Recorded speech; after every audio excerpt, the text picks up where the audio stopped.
Hello बच्चों, let's read the question. Question says which one of the following is the smallest? First option log pi at base 10, second option root log pi square at base 10, and third option 1 upon log pi at base 10 का cube, and fourth option 1 upon log root pi at base 10. इस question को करने के लिए हम इसका की concept देखते हैं. तो की कॉन्सेप्ट है log of a to the power m at base b equals to m log of a at base b, where जो a होता है वो 0 से बड़ा होता है एंड b भी 0 से बड़ा होता है, मतलब पॉजिटिव होता है, और b कभी भी 1 के इक्वल नहीं होता. And log of a at base b की वैल्यू हमेशा 1 से बड़ी होगी व्हेन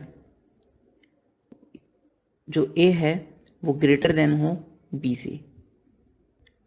जहाँ पर जो a है वो भी पॉजिटिव है, b भी पॉजिटिव है, और b की वैल्यू कभी भी 1 नहीं है, वो सेम रूल ऊपर जो लिखा है.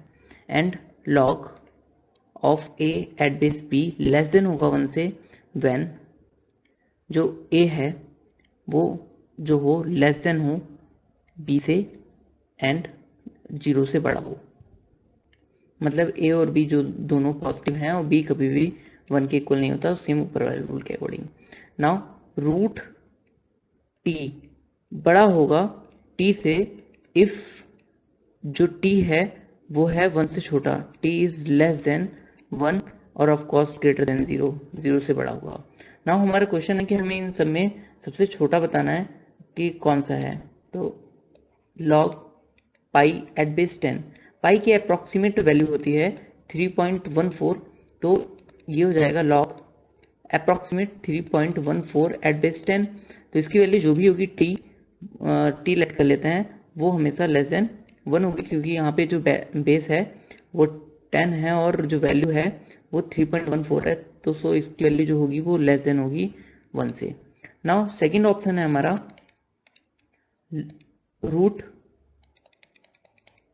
Root log of pi square at base 10.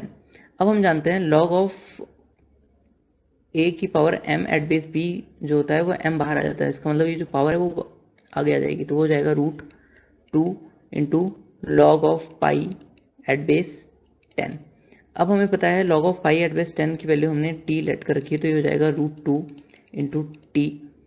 अब हम जानते हैं इसको लिख सकते हैं रूट 2 इंटू रूट टी. जो t है वो लेस देन है 1 से, सो रूट 2 की वैल्यू रूट टी की वैल्यू टी से बड़ी होगी, और जो रूट 2 है वो 1.4 होता है, तो इसकी पूरी वैल्यू जो होगी वो टी से बड़ी आएगी, क्योंकि रूट टी जो है वो टी से बड़ा है, 1.4 उसमें भी मल्टीप्लाई हो जाएगा, तो ओवरऑल ये टी से बड़ा हो जाएगा. नाउ थर्ड ऑप्शन है, इसका मतलब फर्स्ट और सेकंड ऑप्शन में फर्स्ट ऑप्शन छोटा हो गया, एंड थर्ड ऑप्शन है हमारा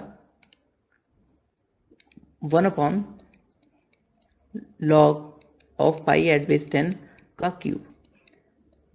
नाउ ये हो गया 1 अपॉन टी का क्यूब. और हम ये जानते हैं कि जो अगर किसी 1 को हम 1 से छोटे नंबर से डिवाइड करेंगे तो जो वैल्यू आएगी वो 1 से बड़ी आएगी. तो यहाँ पे 1 को 1 से छोटे नंबर से डिवाइड करने पे, क्योंकि t 1 से छोटा है तो वैल्यू 1 से बड़ी हो जाएगी, और उसका क्यूब करने पर भी वैल्यू 1 से बड़ी हो जाएगी. सो इसकी वैल्यू जो ग्रेटर देन आएगी 1 से. जो हमारा फर्स्ट ऑप्शन में t था वो लेस देन 1 था. सेकेंड ऑप्शन में जो थर्ड ऑप्शन जो है वो ग्रेटर देन 1 है, तो इसका मतलब फर्स्ट सेकेंड और थर्ड में अभी तक सबसे छोटा है first. Now fourth option check करते हैं. तो फोर्थ ऑप्शन है 1 upon log root pi at base 10. Root pi का मतलब होता है पावर 2 होना, तो ये हो जाएगा पावर 1 अपॉन 2 होना, तो ये हो जाएगा 1 अपॉन लॉग पाई की power half at base 10. Now power जो है वो आगे आ जाएगी, तो वो हो जाएगा 1 upon 2 log pi at base 10, और ये जो 2 है वो ऊपर चला जाएगा, तो ये हो जाएगा 2 upon log pi at base 10 की वैल्यू t हो जाएगी, और t जो है वो 1 से छोटा है, तो 2 को 1 से छोटे नंबर से डिवाइड करने पे ये वैल्यू जो है वो 2 से बड़ी हो जाएगी. डन. तो यहाँ से जब वैल्यू टू से बड़ी हो गई और यहाँ सबसे जो छोटी वैल्यू आई वो t है जो 1 से छोटी है। जो सेकंड ऑप्शन में भी है वो t से बड़ा है। तो सबसे छोटा जो ऑप्शन हो गया वो हमारा ऑप्शन नंबर फर्स्ट हो गया। सो हमसे इसमें पूछा था सबसे छोटा ऑप्शन कौन सा है, तो ऑप्शन नंबर फर्स्ट है। The correct option is option number A, log pi at base 10. Hope you understood it well. Best of luck. Thank you.